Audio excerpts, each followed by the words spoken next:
Hey, deep divers, welcome back. Ready for another deep dive? Always. Awesome.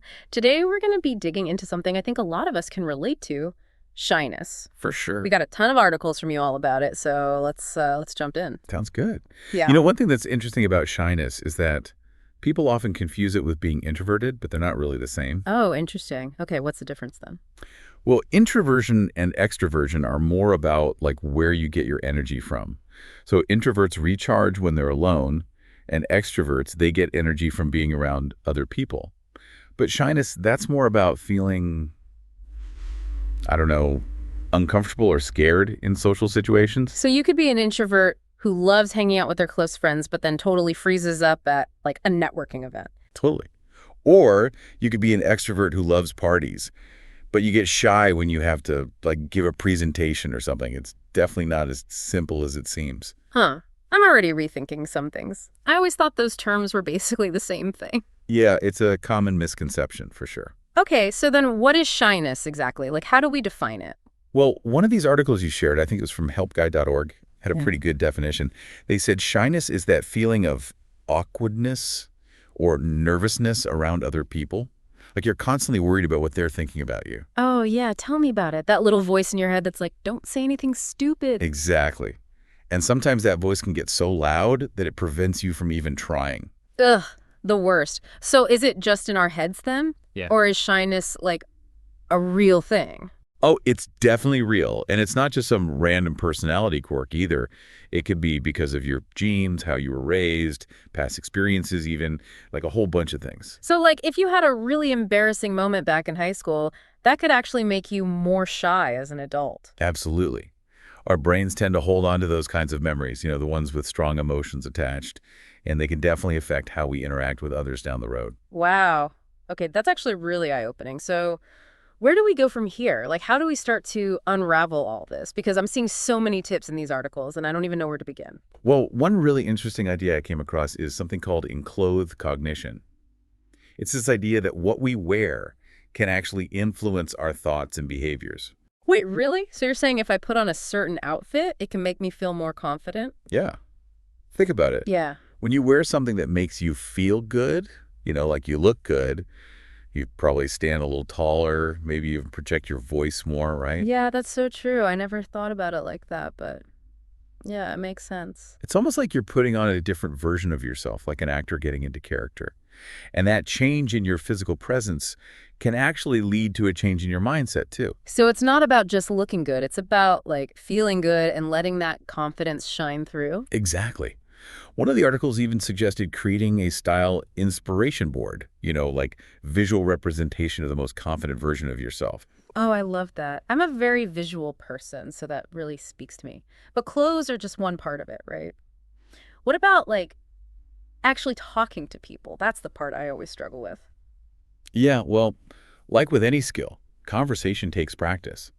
One of the articles from Explearning talked about starting small, like practicing small talk with people you're already comfortable with. Oh, so like chatting with the barista at my coffee shop or something. Yeah, exactly. Or the cashier at the grocery store. Those little interactions can help you get more comfortable with talking to people in general without feeling overwhelmed. It's like warming up before a big game. Oh, I like that analogy. Get those conversational muscles warmed up. I can get behind that. Yeah, sometimes just putting yourself out there, even in a small way, could give you a little boost of confidence. It's like I'm getting ready to run a marathon, but I'm starting with like a light jog around the block first. Exactly. Baby steps. Okay, I can do baby steps, but what about, even when I do practice and I kind of feel like I'm getting the hang of it, those negative thoughts, like, they still pop up sometimes. Oh, for sure. Those can be tough to shake. Have you ever tried that visualization thing? I've heard of it, but to be honest, it always seemed, I don't know, kind of hokey. I get it. It can sound a little out there, but it can actually be really helpful. It's not about like wishing things into existence or anything. It's more about training your brain to focus on the outcome you want. One of the articles talked about picturing yourself successfully navigating a social situation before you're actually in it. So, like, if I'm nervous about a work party, I should spend all day picturing myself, like, confidently chatting it up with my coworkers. Yeah, exactly. Visualize yourself walking into the room, like head held high, no hesitation, starting conversations, laughing, just having a good time. Hmm. So it's like giving your brain a little preview, Mm, and then when you're actually there, it's less scary because it's like you've already done it before. exactly. It's like a mental rehearsal. It can help rewire your brain a little and, Mhm. make those unfamiliar situations feel a little less intimidating. That's actually pretty cool. Okay, I'm willing to give it a shot. But what about those times when, like, even if I do all the prep work, things still go wrong?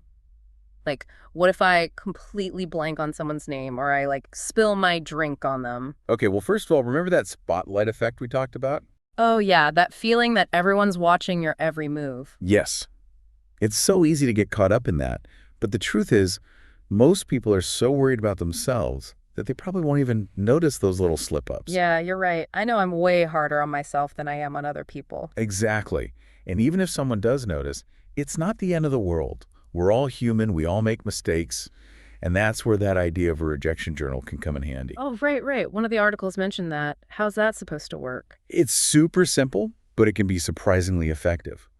So basically, when something awkward happens, instead of letting it like play over and over in your head, just write it down in your journal. And that helps. It can. It kind of helps get it out of your system. But don't stop there. Take it a step further, like analyze what happened. What made you feel shy in that moment? How did you react? Is there anything you could do differently next time? Oh, so it's not just about venting, it's like turning those awkward moments into learning experiences. Exactly. And you might even be able to look back on it later and laugh. It's all about reframing those experiences. I like that, finding the humor in awkwardness. But sometimes it's not even a specific event. It's just like this general feeling of being uncomfortable, especially in large groups or like when I'm around people I don't know very well. Any advice for that? Well, one of the articles talked about this. They said it can be helpful to think about what kind of social situations you feel most comfortable in. Like, do you prefer one-on-one interactions or maybe smaller groups? What feels best for you?